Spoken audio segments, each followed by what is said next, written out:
You receive a mysterious letter in the mail on January 2nd saying the market will go up. In February, you receive another mysterious letter saying the market will go down.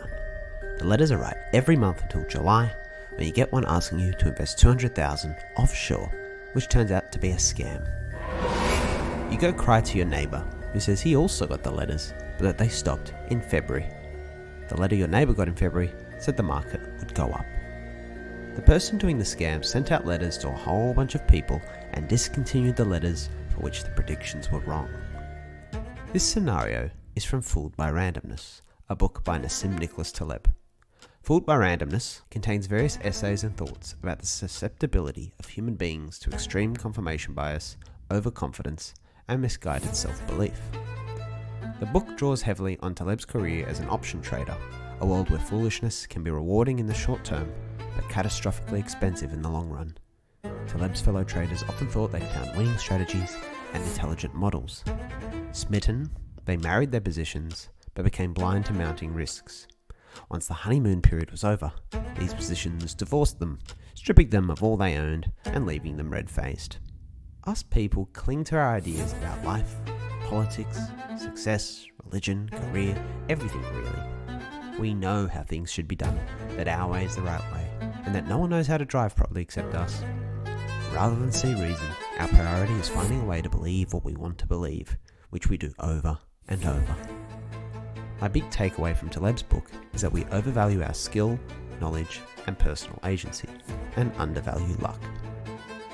So, in the interest of understanding the beautiful fools around us, and reducing our own randomness-induced foolishness, let's dive a little deeper into Fooled by Randomness. Life often feels like the mysterious letter scam, a trail of breadcrumbs positively reinforcing us down the path to disaster.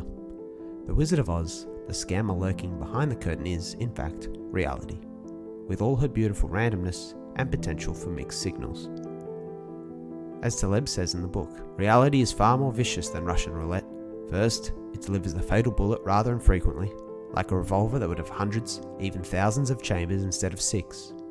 After a few dozen tries, one forgets about the existence of a bullet, under a numbing false sense of security. One is capable of unwittingly playing Russian roulette and calling it by some alternative, low-risk game. Consider Taleb's point that 10 million earned playing Russian roulette does not have the same value as 10 million earned through the diligent and artful practice of dentistry. In the eyes of the market, they are totally equal, and yet their value differs because of the different psychological ramifications of how they're earned. We do not typically look at or understand the world on this level. Most of our narratives stop at the surface level picture. It gets worse because, as Taleb points out, we're probability blind. He points out that dentists make more money than rock musicians. The likes of U2, Bryan Adams and the Rolling Stones are part of a mega-rich minority of winners, while the large number of failures are typically invisible from the samples we observe, skewing our impressions. He shares the story of Gould, a man told the median life expectancy for someone with his type of cancer was 8 months. Following some research though, Gould was relieved to find the expected survival is considerably higher than 8 months. The 50% who survive longer than 8 months live much longer than 8 months till age of about 73. Then there's Carlos, a trader Taleb met who kept buying at the dip of the market and holding, justifying his risky approach because of past successes. Every time there was a dip, the market rallied, until it was the summer of 1998 that undid Carlos. The last dip did not translate into a rally. His track record today includes just one bad quarter, but bad it was. He had earned close to 80 million cumulatively in his previous years. He lost 300 million in just one summer.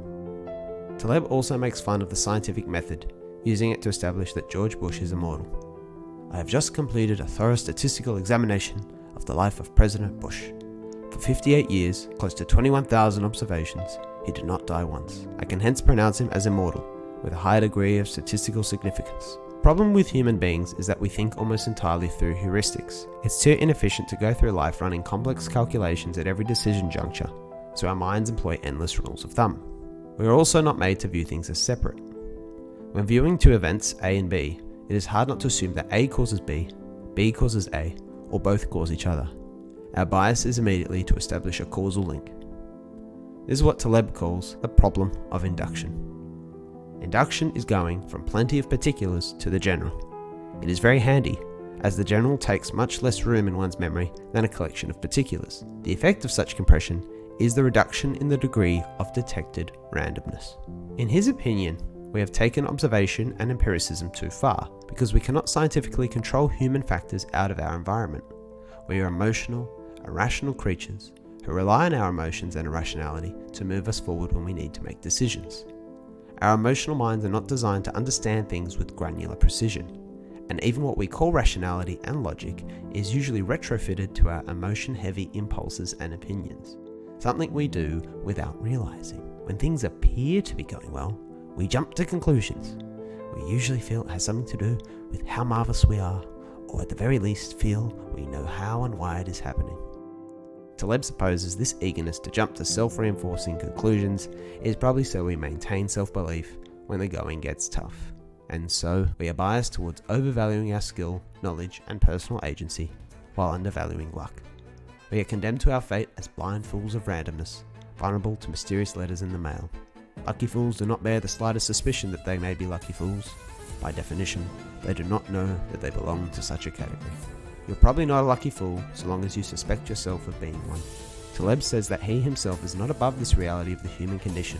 He shares plenty of his own FBR stories, from wearing particular ties and taking certain routes to work for luck in his trading days, to avoiding reading negative reviews online, despite knowing they are trivial and should not get to him. All he is, in his opinion, is more aware of these tendencies than most, surrendering to his irrational, emotional tendencies when they appear harmless. Too much success is the enemy. Too much failure is demoralizing. I would like the option of having neither.